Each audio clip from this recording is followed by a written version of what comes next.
I have this walnut board. It's about 8 foot long, but you see it has a tremendous amount of sapwood on it. So I've already cut the inside away. Now, it's been a long time since I made a square bowl, and I don't think I've ever made a movie making a square bowl. So that's what we're going to do next.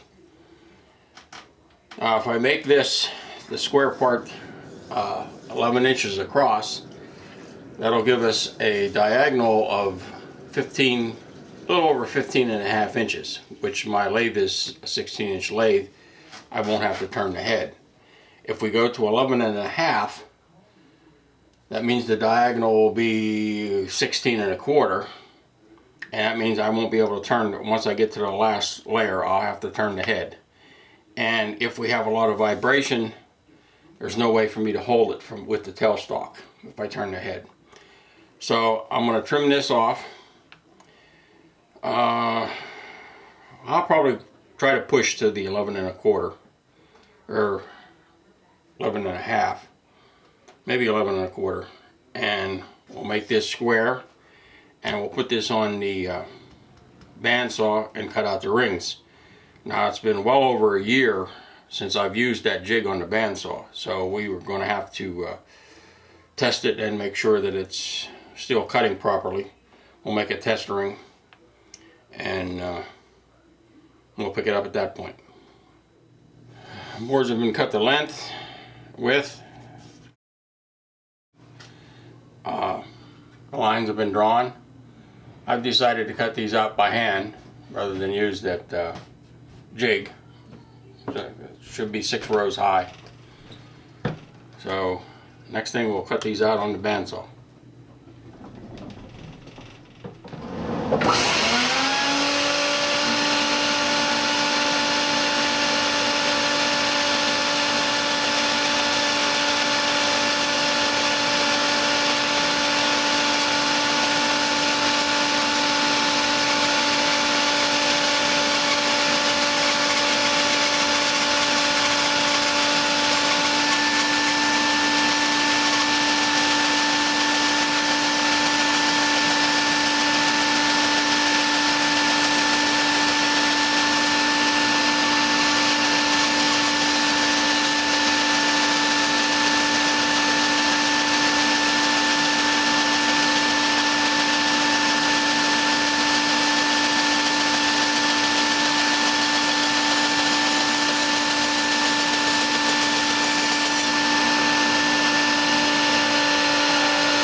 Okay, the rings have all been cut, and now all we have to do is clean off the fuzzies and glue the half rings into whole rings, and then we'll start gluing it to a waste block.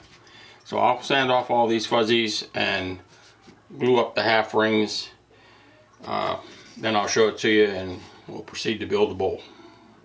The half rings have been glued into whole rings. I will leave that at least an hour, and while that dries, we'll mount a face plate to a waste block.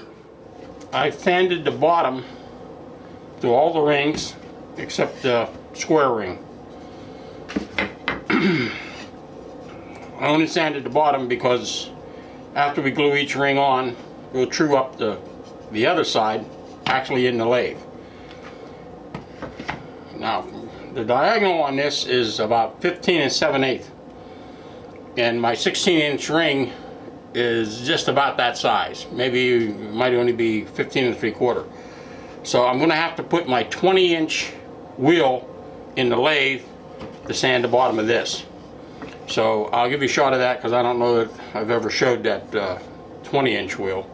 And I don't tend to use it very often because the sandpaper for the 16-inch wheel, $1.50, $2 a sheet, and sandpaper for the 20-inch wheel is almost $15 a sheet. So I don't tend to use it very much.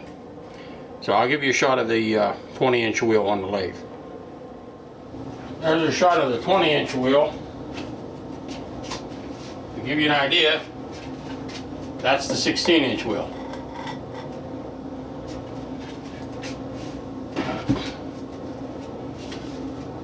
I have the lathe running as slow as it'll go, which on this lathe is 214 RPM.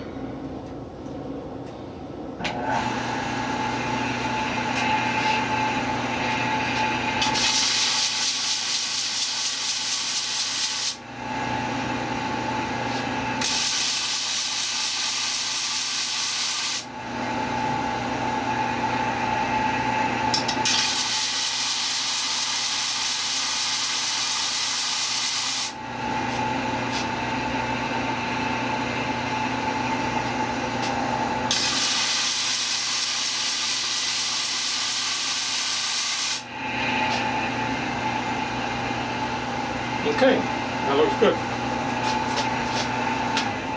The first ring has been glued to the waste block. Now after the dry cures real good, we'll sand the face of that and add the second ring. Now we have the first row glued on. Now we have to sand this flat.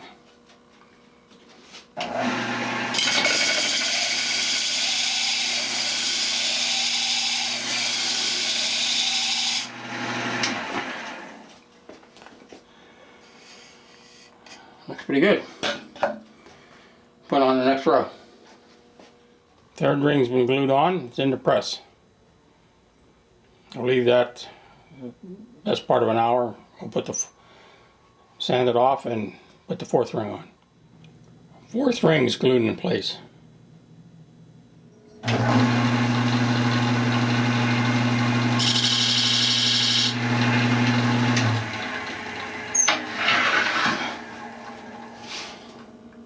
You have to see how far out around we are. I don't know if that pencil mark shows up. We're no more, we're less than a 16th out around, so I'll true this up and we'll put on the next to the last ring. That's ring number 5, next to the last ring.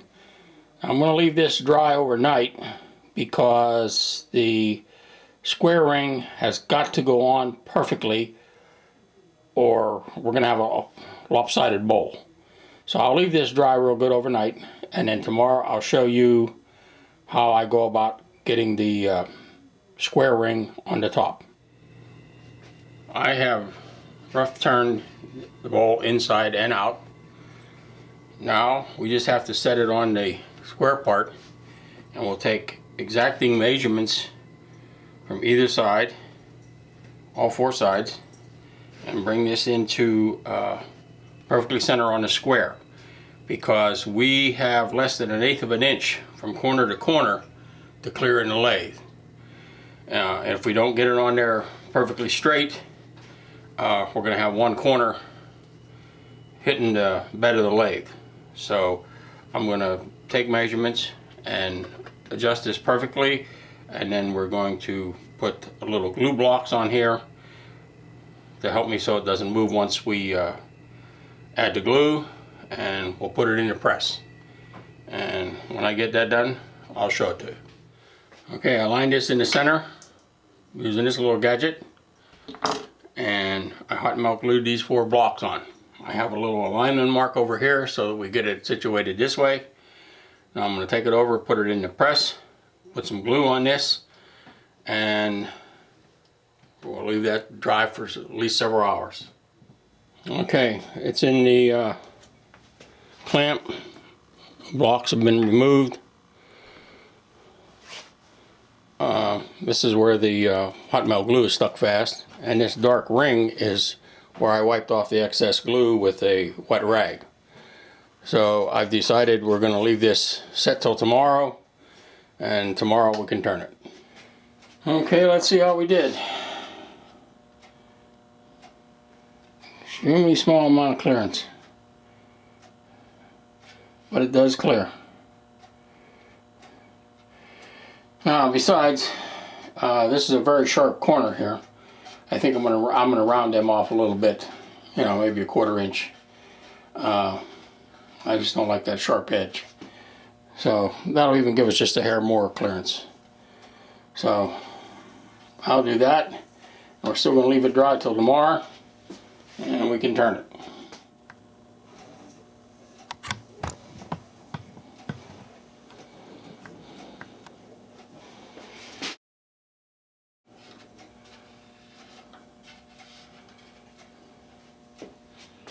I know I'm going to get asked, so we're going to talk about it right now.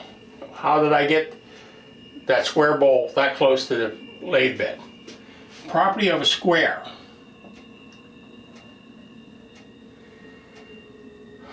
Whatever this size is, this side and this side is exactly the same length.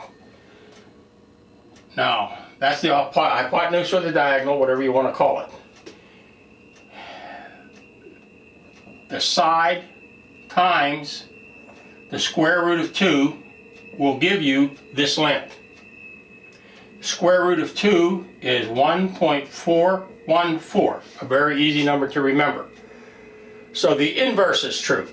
If you know this length, if you divide this length by the square root of 2, it'll tell you how long one side of the square is. So what I did is I took 16 and I divided it by 1.414. That gave me 11.315, I believe it was. So that's just a little over 11.25. So I thought, how close will 11.25 take us? So if you take 11.25 times the square root of 2, which is 1.414, that gives you 15.9075. So we're 1/10 of an inch under 16 inches. So that's what I cut it. That's why I said it would be extremely close to the lathe, the bed of the lathe. So I cut this at 11.25, and as you've seen, it just barely touches, misses the bed on the lathe. So that's how I came up with the figures. But this, keep in mind, this only works with a square. As soon as you're off a square, it doesn't work anymore. There's something that's a little scary when you see it spinning.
Okay, the bowl has been turned and sanded to 600 grit and then buffed with a Scotch-Brite pad.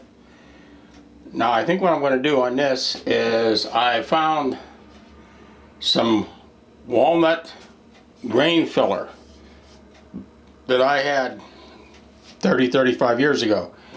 I took the lid off and it's still good. So it's been a long time since I used that stuff. So next I'm going to put walnut grain filler to fill the pores and then buff that off.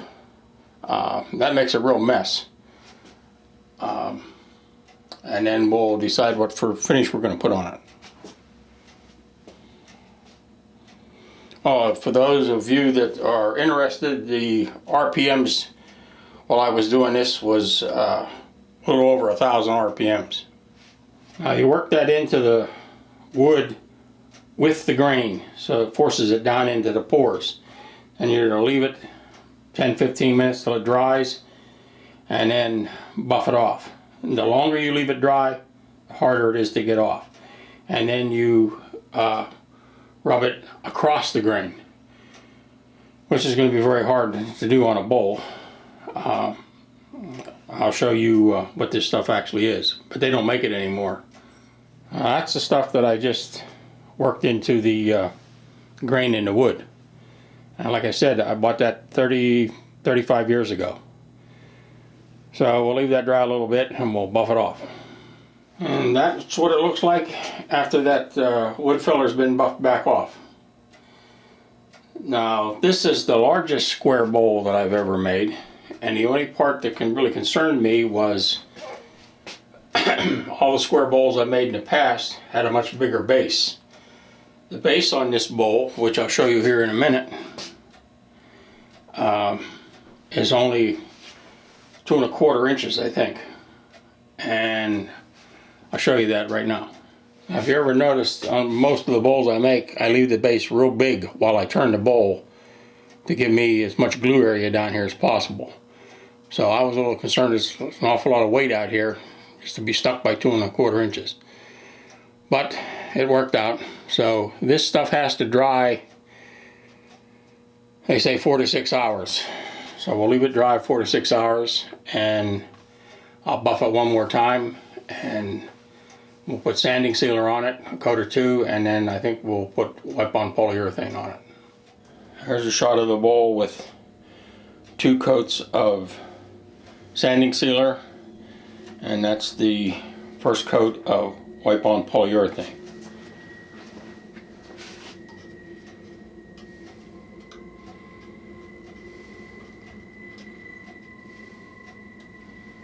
That's 3 coats of wipe-on polyurethane. Now our next challenge is to cut it off the waste block and get a square bowl in a round set of coal jaws. The bottom's been cut off and the bowl's been put into coal jaws. Now we'll turn the bottom. The bowl's been signed, and all we have to do is put a finish on it. The bowl's complete. Been signed, the bottom's been turned.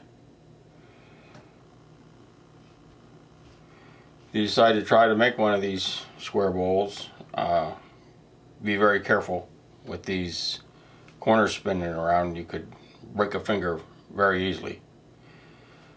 So, once again, I hope you enjoyed the video, and thanks for watching.